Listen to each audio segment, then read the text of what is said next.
And so in order to prepare for that job, I really had to learn a lot about the different disciplines that Walt Disney Imagineering is made up of. And in order to do that, I spent a lot of time working with many of the people who you'll recognize, and feel free to cheer because everybody loves these people as much as I do. First of all, my mom, Leota Toombs, was, as you know, one of the first ladies in the Red Model Shop, along with Harriet Burns and Joyce Carlson, and she was very versatile in the things she could do. She could sculpt and paint, and taught me from the time that I could pick up a pencil to draw. My dad was an animator at the studio. He started right after Snow White and worked all the way up until 101 Dalmatians. And then he moved on to start at Hanna-Barbera with Hanna-Barbera. And he too was always, my sister and I couldn't do anything but sit down and draw with him. He just loved to teach us to draw. My very first project, when I started in the model shop, was working with the great Mary Blair. It's a Small World. Mary was, as you know, a children's book illustrator and just had a style like nobody else, and Walt recognized her uniqueness in both style and her use of color. It was so brave and bold for that time period.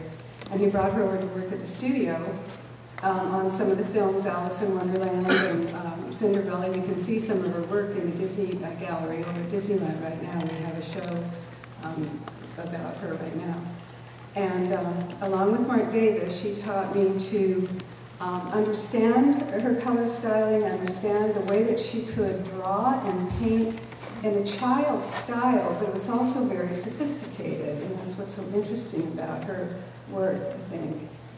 And learning this allowed me the ability to direct the sets and the dolls for the new It's a Small World editions that we put in just recently. Here you see the new rainforest and a couple of bits from the new America scene and some of our new dolls and toys. We did that's a little white rabbit that stands with Alice in Wonderland and Pumbaa and Simba.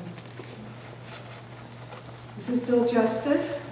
Bill was an amazing animator at the studio. He did a lot of the Chip and Dale cartoons and such, and Walt brought him over to Imagineering to work with all the different places where we had characters. My first experience with Bill was working on the Mickey Mouse Revue that was at Walt Disney World, and he was very carefully, it's a theater set up with little scenes from all the different animated features.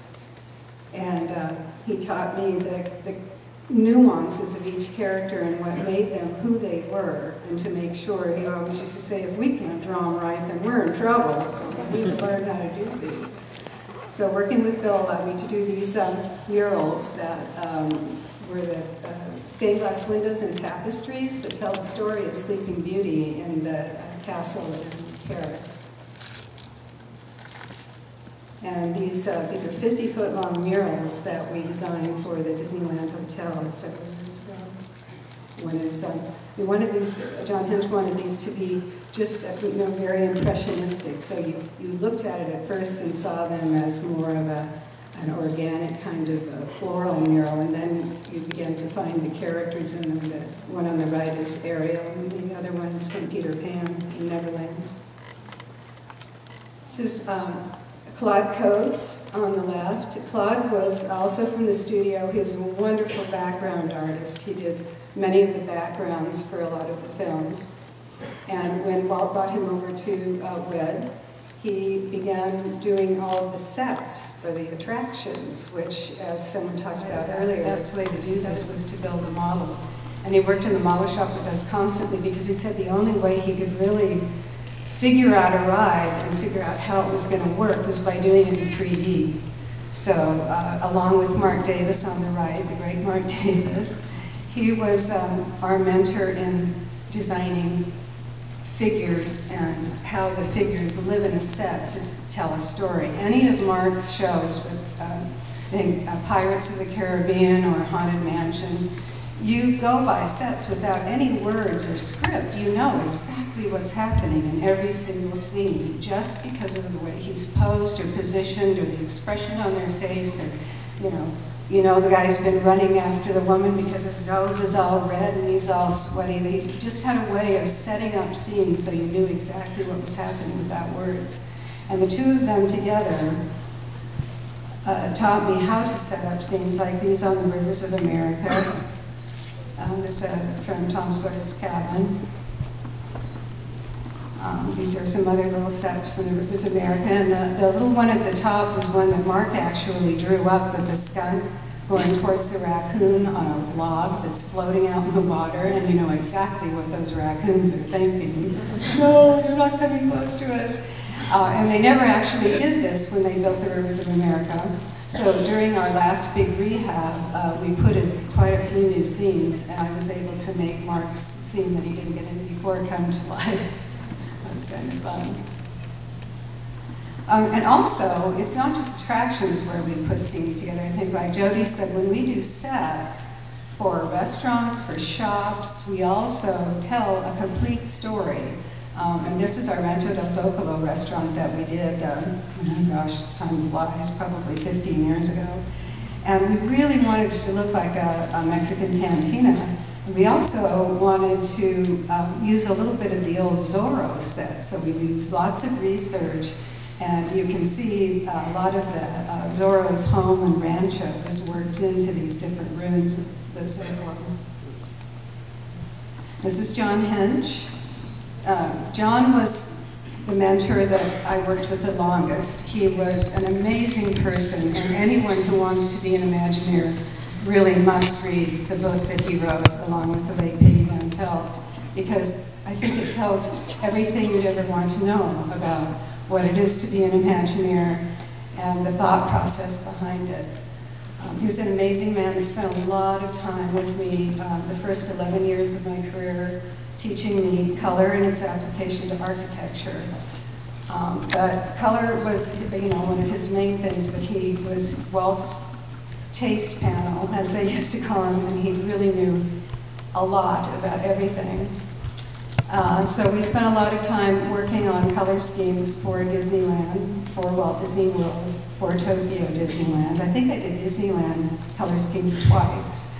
And he would say often, you have to be bold with color, because if you're using color schemes that people use in the shopping mall down the street or on your house, it's not interesting. People expect something unusual when they come to Disneyland. So go ahead and move out from the comfort zone and do things that are a little bit more unusual.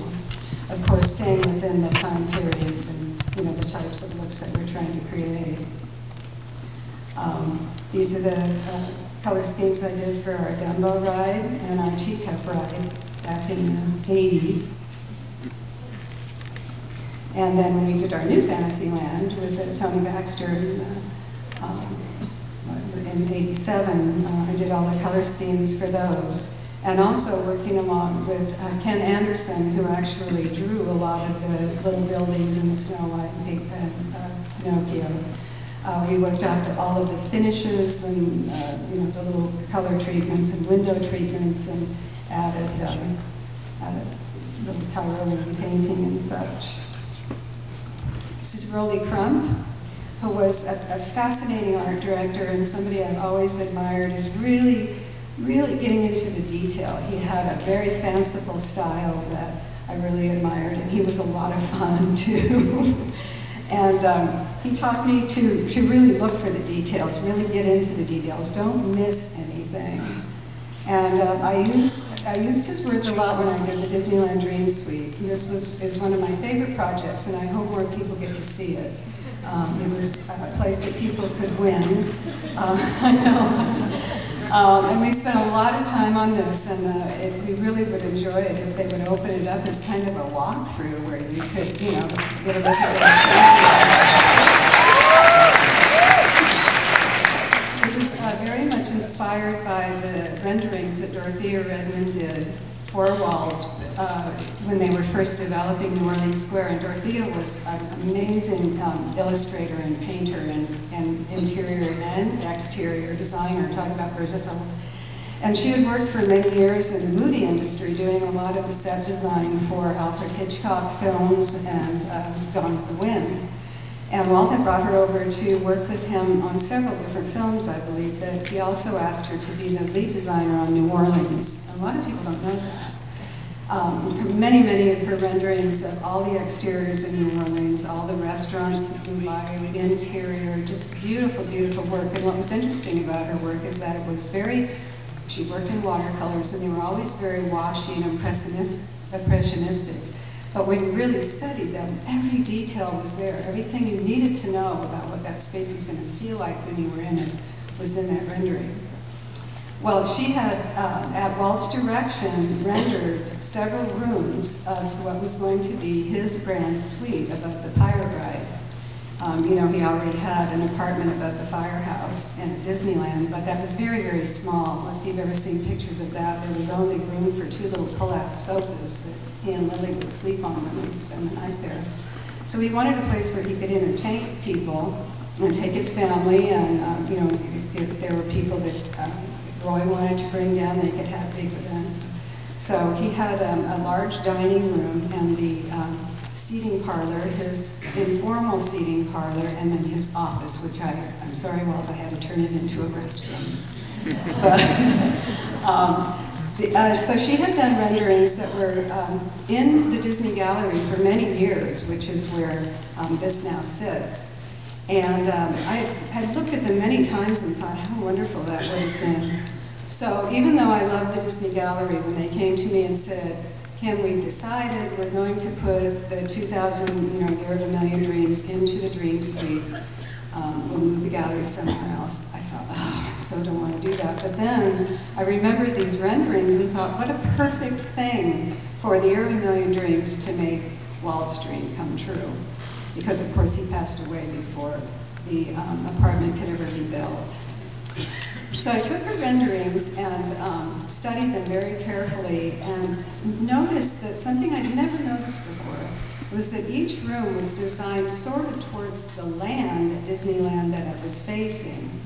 So the top one is the room that you enter from New Orleans, very, very French provincial, very with the blues and the, Cupid paintings and the French fabric on the furniture and stuff.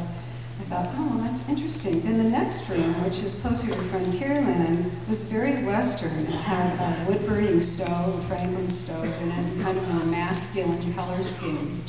Then the one off Adventureland, which you can actually, when the doors are open, you can hear the birds from the Jungle Cruise and Tarzan.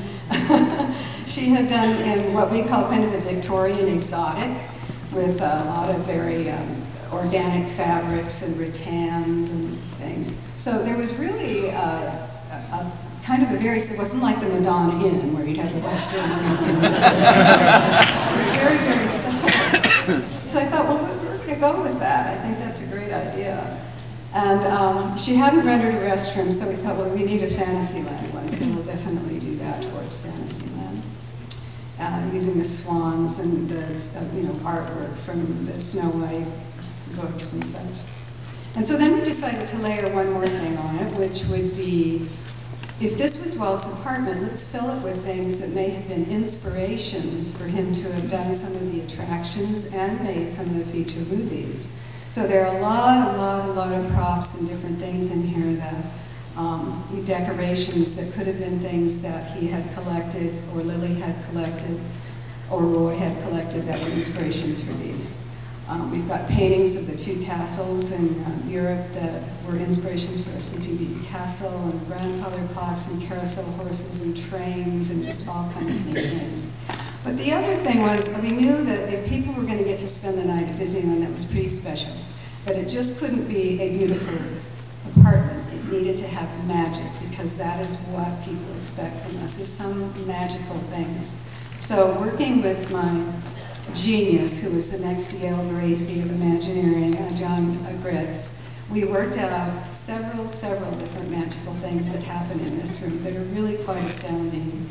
And we have a guest book that Operations keeps in there, and they always talk about those amazing special things that happen. So when they open it up to you all, you'll be able to see what those are, because they really are quite unique.